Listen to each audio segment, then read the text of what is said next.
Though I know I should be wary, still I venture someplace scary. Ghostly hauntings I turn loose. Beetlejuice! Beetlejuice! Beetlejuice! It's showtime. When it comes to the works of Tim Burton, there are a number of films that come to mind as something that defines his work as a director and his own personal style. While many people would generally think of Nightmare Before Christmas, Frankenweenie, and Mars Attacks as some of the best examples of what makes a Burton film, to me there is no other movie that I think deserves this highlight of really cementing his role in film than the one starring the ghost with the most, Beetlejuice. Hello ladies and gentlemen, I am your ever-friendly Pokeprof, and welcome back to Fascinating Fiction.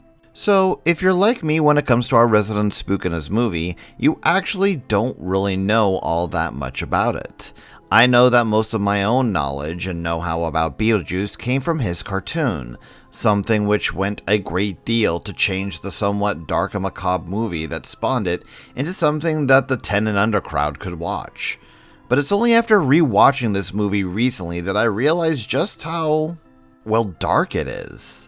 I mean, yes, we're talking about a movie that's entire purpose is to explore an idea of what the afterlife is like, but the majority of what we see at the start doesn't really sell that to us. Our main characters, Barbara and Adam Mitland, played by Jenna Davis and Alec Baldwin respectively, are a loving couple that are really just starting to move forward with their lives. It's only after they crash into a river after trying to avoid hitting a dog and the musical tones in the film that we really understand that they died here. The film follows them as our now ghostly couple tries to wrap their heads around the fact that they're dead, and they've got all these rules and regulations for what would work now that they're no longer among the living. When it comes to tackling the idea of life after death, so many movies usually avoid depicting what the actual answer is, often relying on the antics of a ghost being the movie's focus, or showing the idea of heaven and hell being full of fluffy white clouds or fire and brimstone respectively. While not going into a huge amount of depth, the movie here shows the afterlife as just being regular life, with the ghosts being limited to their original home, that being their haunt.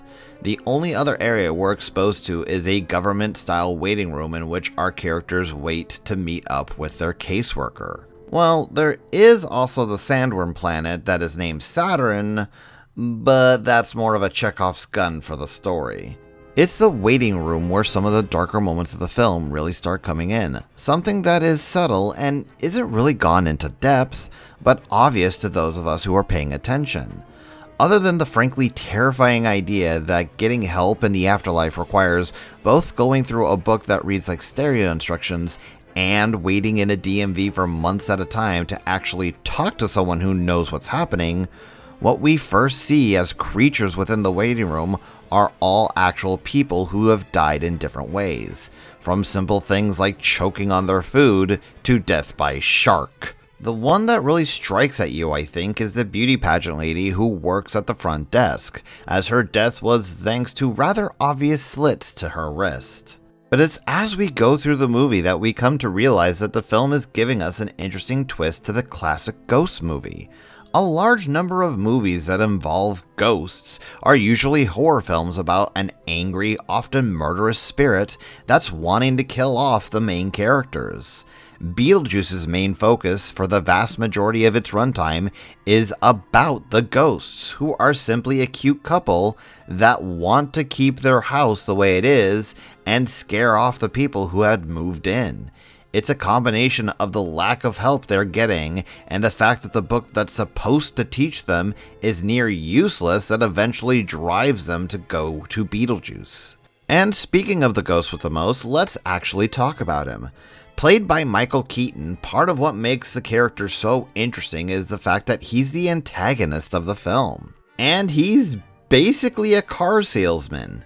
I know this might be selling him a bit short here, but Beetlejuice is very much a fast-talking, wisecracking kind of guy who will do his best to pull the wool over someone's eyes to get what he wants, which is to be able to walk about the living once more. The thing that makes him as frightening as he is would be just how willing he is to use deadly force, not caring about who he hurts so long as he gets his way. In fact, I'd actually compare Beetlejuice to some of the incarnations of Freddy Krueger, as both characters are violent, malevolent spirits known for being comedic killers, with the difference between them being Freddy is much more graphic and violent on the scale of things, while Beetlejuice here makes everything, even his killings, one big joke.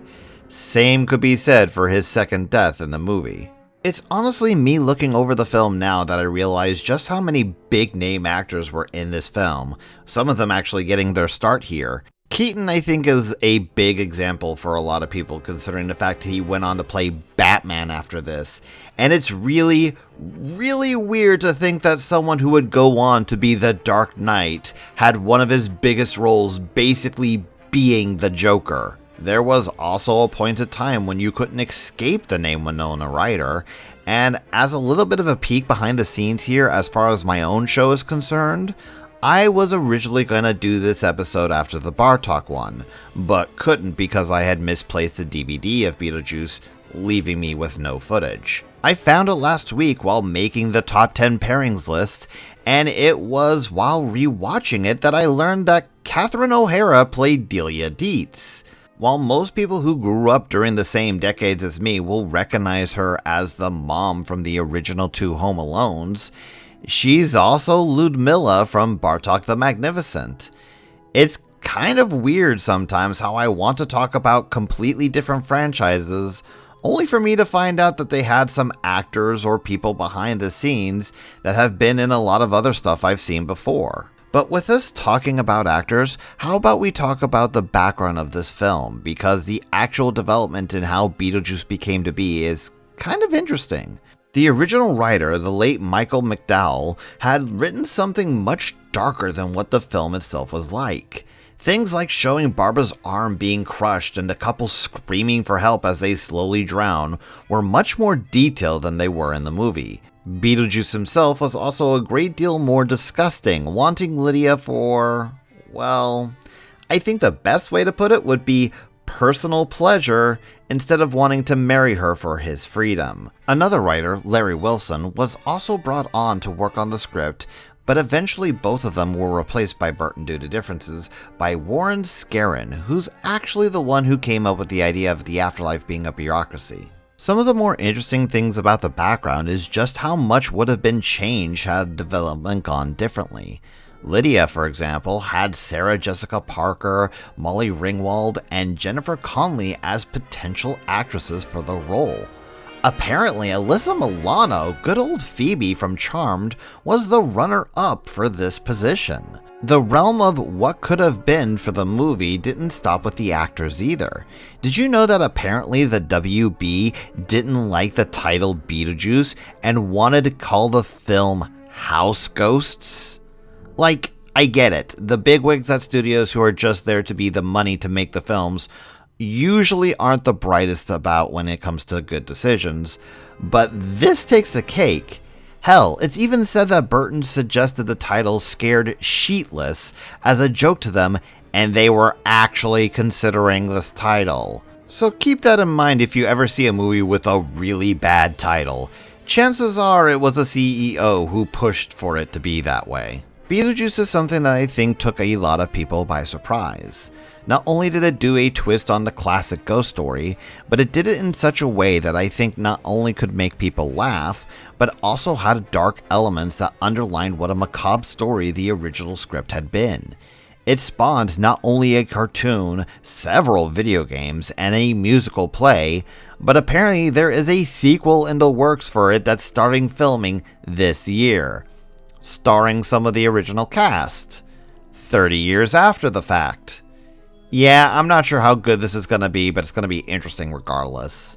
I'd say that if you're in the mood to watch something that can give you a fright while also being a good laugh, you should probably check it out again, and maybe pay a bit closer attention to the film than the last time you watched it. There might be something in the background that never made sense to you before, but does now as you look deeper into the movie. Curious though, was there something that you enjoyed about Beetlejuice? Were you more of a fan of the movie, or did you grow up with the cartoon like I did? Was there anything in the film that you never noticed before, or never really clicked, that did on a second watch through? Tell me what you think. With all that said, I hope I've done a good job to entertain you, and I'll do my best to do so again in the future. Hopefully you'll follow along with my content by subscribing and doing all those other things that gives us YouTubers life. If you wish to support me a bit more, I do have a Patreon where you can get access to bonus content. But until next time, stay frosty.